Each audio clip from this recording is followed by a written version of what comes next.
Chapter 7. On my return, I found the following letter from my father. My dear Victor, you have probably waited impatiently for a letter to fix the date of your return to us, and I was at first tempted to write only a few lines, merely mentioning the day on which I should expect you. But that would be a cruel kindness, and I dare not do it. What would be your surprise, my son, when you expected a happy and glad welcome, to behold, on the contrary, tears and wretchedness? And how, Victor, can I relate our misfortune? Absence cannot have rendered you callous to our joys and griefs, and how shall I inflict pain on my long-absent son? I wish to prepare you for the woeful news, but I know it is impossible. Even now your eye skims over the page to seek the words which are to convey to you the horrible tidings. William is dead, that sweet child, whose smiles delighted and warmed my heart, who was so gentle, yet so gay. Victor, he is murdered. I will not attempt to console you, but will simply relate the circumstances of the transaction. Last Thursday, May 7th, I, my niece, and your 2 brothers went to walk in Plain Palais. The evening was warm and serene, and we prolonged our walk farther than usual. It was already dusk before we thought of returning, and then we discovered that William and Ernest, who had gone on before, were not to be found. We accordingly rested on a seat until they should return. Presently Ernest came, and inquired if we had seen his brother. He said that he had been playing with him, that William had run away to hide himself, and that he vainly sought for him, and afterwards waited for a long time, but that he did not return. This account rather alarmed us, and we continued to search for him until night fell, when Elizabeth conjectured that he might have returned to the house. He was not there. We returned again, with torches, for I could not rest, when I thought that my sweet boy had lost himself, and was exposed to all the damps and dews of night. Elizabeth also suffered extreme anguish. About 5 in the morning I discovered my lovely boy, whom the night before I had seen blooming and active in health, stretched on the grass livid and motionless. The print of the murderer's finger was on his neck. He was conveyed home, and the anguish that was visible in my countenance betrayed the secret to Elizabeth. She was very earnest to see the corpse. At first I attempted to prevent her, but she persisted, and entering the room where it lay, hastily examined the neck of the victim, and clasping her hands exclaimed, "Oh God! I have murdered my darling child." She fainted, and was restored with extreme difficulty. When she again lived, it was only to weep and sigh. She told me that that same evening William had teased her to let him wear a very valuable miniature that she possessed of your mother.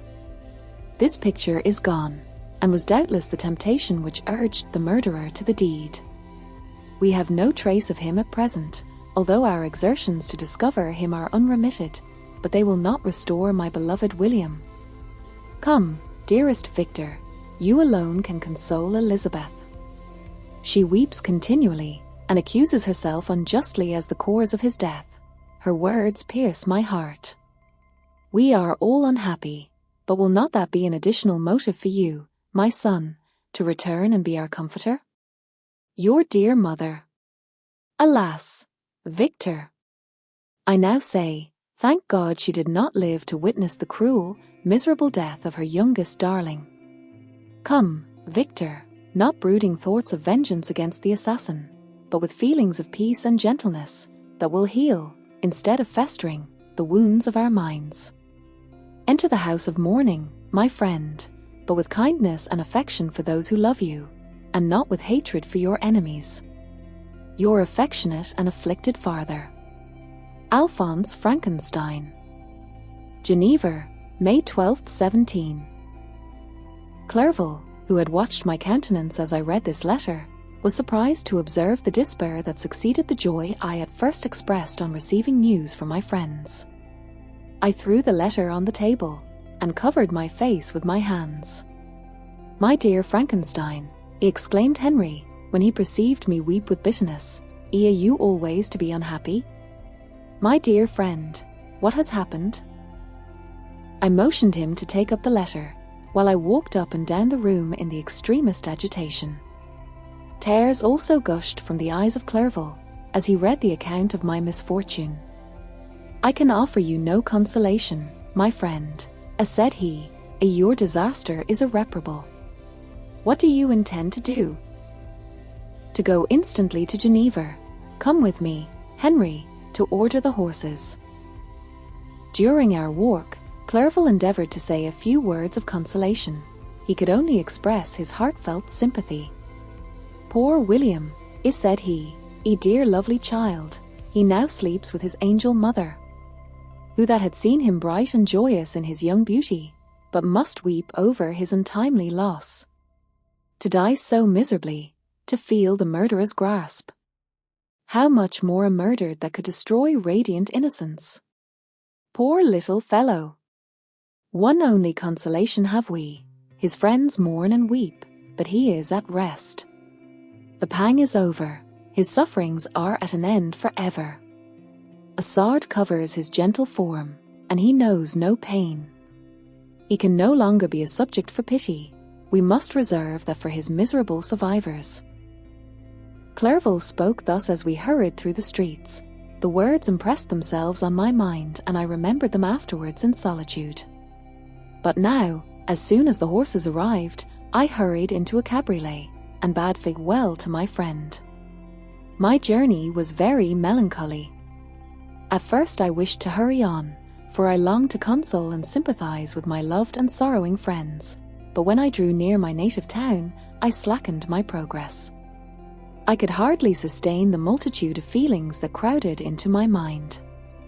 I passed through scenes familiar to my youth, but which I had not seen for nearly 6 years. How altered everything might be during that time! One sudden and desolating change had taken place, but 1,000 little circumstances might have by degrees worked other alterations, which, although they were done more tranquilly, might not be the less decisive. Fear overcame me. I dared no advance, dreading 1,000 nameless evils that made me tremble, although I was unable to define them.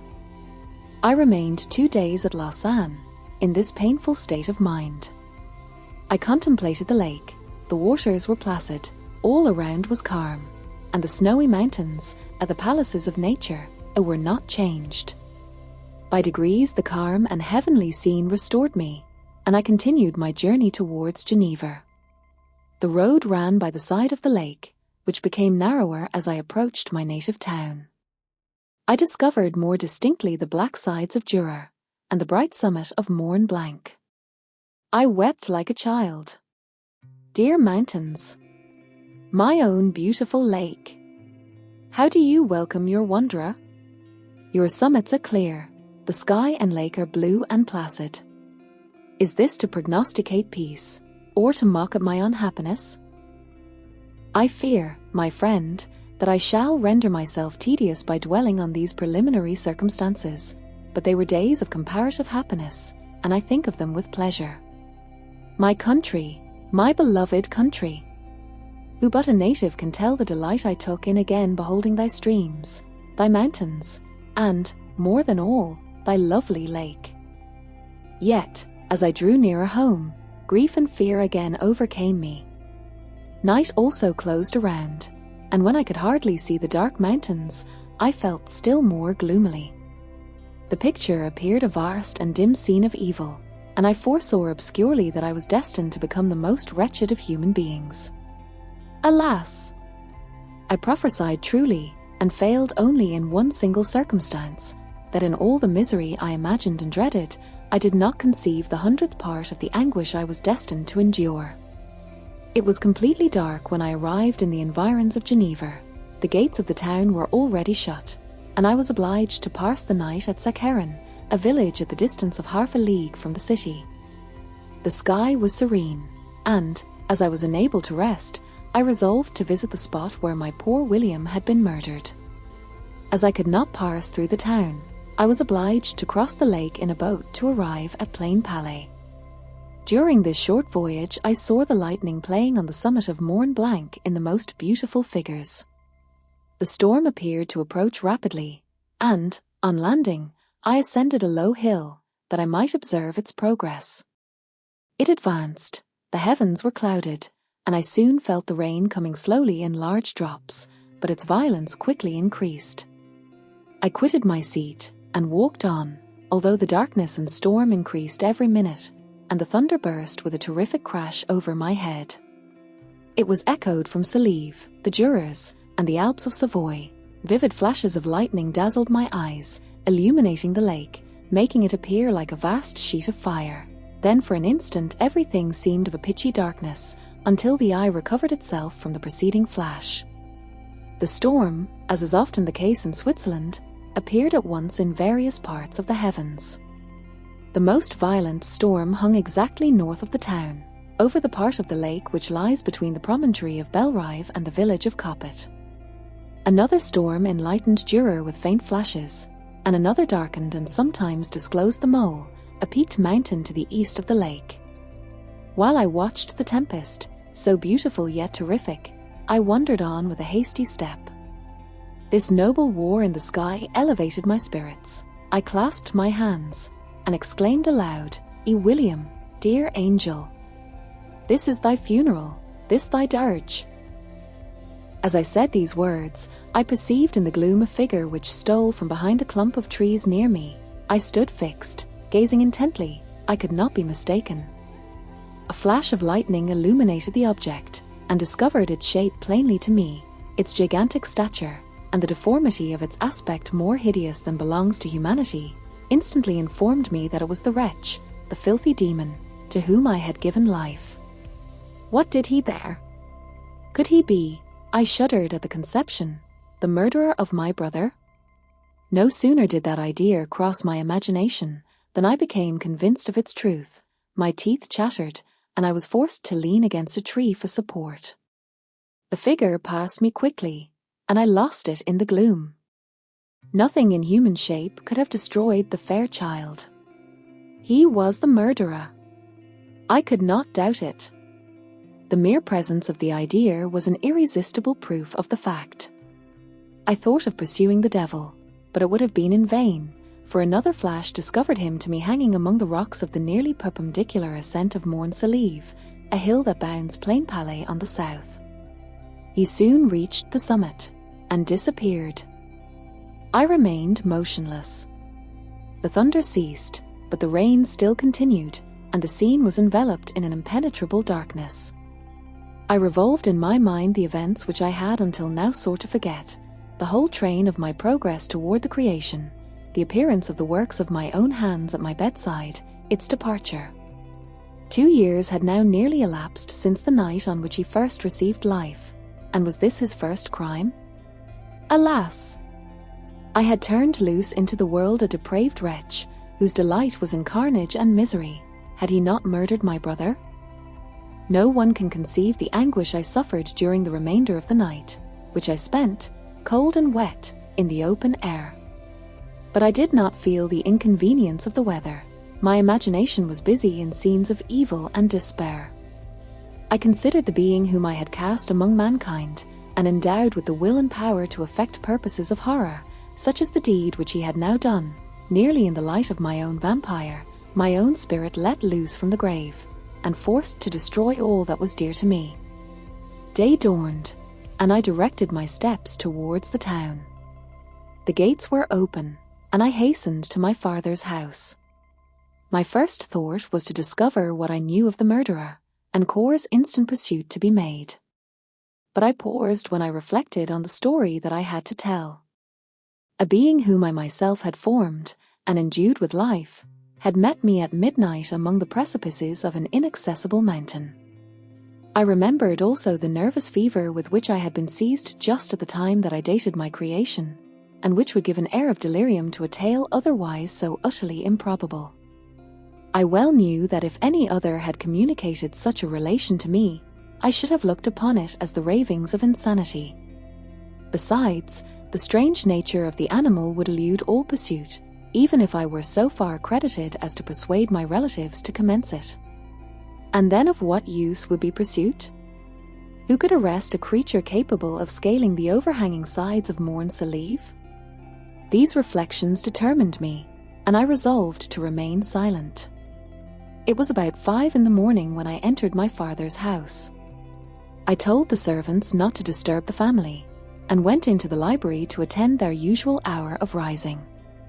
6 years had elapsed, passed in a dream but for one indelible trace, and I stood in the same place where I had last embraced my father before my departure for Ingolstadt. Beloved and venerable parent! He still remained to me. I gazed on the picture of my mother, which stood over the mantelpiece. It was an historical subject, painted at my father's desire, and represented Caroline Beaufort in an agony of despair, kneeling by the coffin of her dead father. Her garb was rustic, and her cheek pale, but there was an air of dignity and beauty that hardly permitted the sentiment of pity. Below this picture was a miniature of William, and my tears flowed when I looked upon it. While I was thus engaged, Ernest entered. He had heard me arrive, and hastened to welcome me. "Welcome, my dearest Victor," said he. "I wish you had come 3 months ago, and then you would have found us all joyous and delighted. You come to us now to share a misery which nothing can alleviate, yet your presence will, I hope, revive our father, who seems sinking under his misfortune, and your persuasions will induce poor Elizabeth to cease her vain and tormenting self-accusations. Poor William! He was our darling and our pride." Tears, unrestrained, fell from my brother's eyes. A sense of mortal agony crept over my frame. Before, I had only imagined the wretchedness of my desolated home. The reality came on me as a new, and a not less terrible, disaster. I tried to calm Ernest. I inquired more minutely concerning my father, and here I named my cousin. "She most of all," said Ernest, "it requires consolation. She accused herself of having caused the death of my brother, and that made her very wretched. But since the murderer has been discovered—" "The murderer discovered? Good God! How can that be? Who could attempt to pursue him? It is impossible. One might as well try to overtake the winds, or confine a mountain stream with a straw. I saw him too. He was free last night."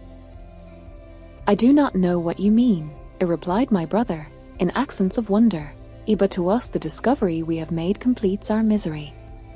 No one would believe it at first, and even now Elizabeth will not be convinced, notwithstanding all the evidence. Indeed, who would credit that Justine Moritz, who was so amiable and fond of all the family, could suddenly become so capable of so frightful, so appalling a crime? Justine Moritz!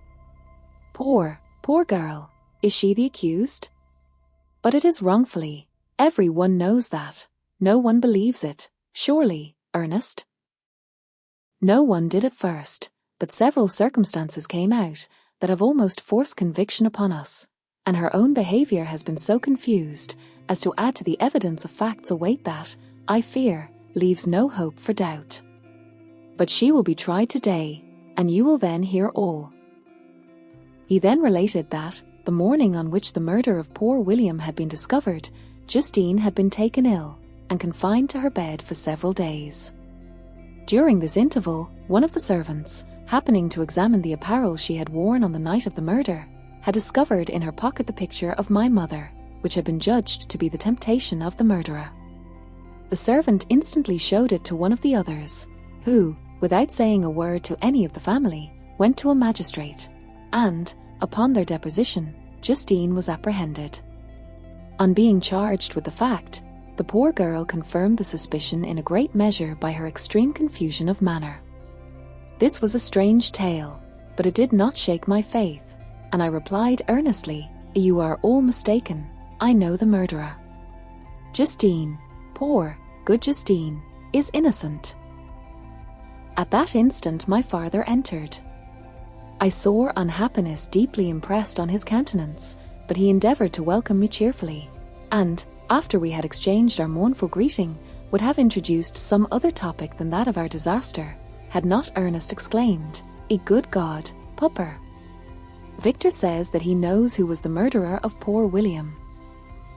"We do also, unfortunately," replied my father, for indeed I had rather have been forever ignorant than have discovered so much depravity and ungratitude in one I valued so highly. My dear father, you are mistaken. Justine is innocent. If she is, God forbid that she should suffer as guilty. She is to be tried today, and I sincerely hope, that she will be acquitted. This speech calmed me. I was firmly convinced in my own mind that Justine, and indeed every human being, was guiltless of this murder. I had no fear, therefore, that any circumstantial evidence could be brought forward strong enough to convict her. My tale was not one to announce publicly. Its astounding horror would be looked upon as madness by the vulgar. Did any one indeed exist, except I, the Creator, who would believe, unless his senses convinced him, in the existence of the living monument of presumption and rash ignorance which I had let loose upon the world? We were soon joined by Elizabeth. Time had altered her since I last beheld her. It had endowed her with loveliness surpassing the beauty of her childish years. There was the same candour, the same vivacity, but it was allied to an expression more full of sensibility and intellect. She welcomed me with the greatest affection. Your arrival, my dear cousin, said she, fills me with hope. You perhaps will find some means to justify my poor guiltless Justine. Alas! Who is safe, if she be convicted of crime? I rely on her innocence as certainly as I do upon my own. Our misfortune is doubly hard to us. We have not only lost that lovely darling boy, but this poor girl, whom I sincerely love, is to be torn away by even a worse fate. If she is condemned, I never shall know joy more. But she will not, I am sure she will not, and then I shall be happy again, even after the sad death of my little William. She is innocent, my Elizabeth, said I, and that shall be proved. Fear nothing, but let your spirits be cheered by the assurance of her acquittal. How kind and generous you are! Every one else believes in her guilt, and that made me wretched, for I knew that it was impossible, and to see every one else prejudiced in so deadly a manner rendered me hopeless and despairing. She wept. Dearest niece, said my father, dry your tears. If she is, as you believe, innocent, rely on the justice of our laws, and the activity with which I shall prevent the slightest shadow of partiality.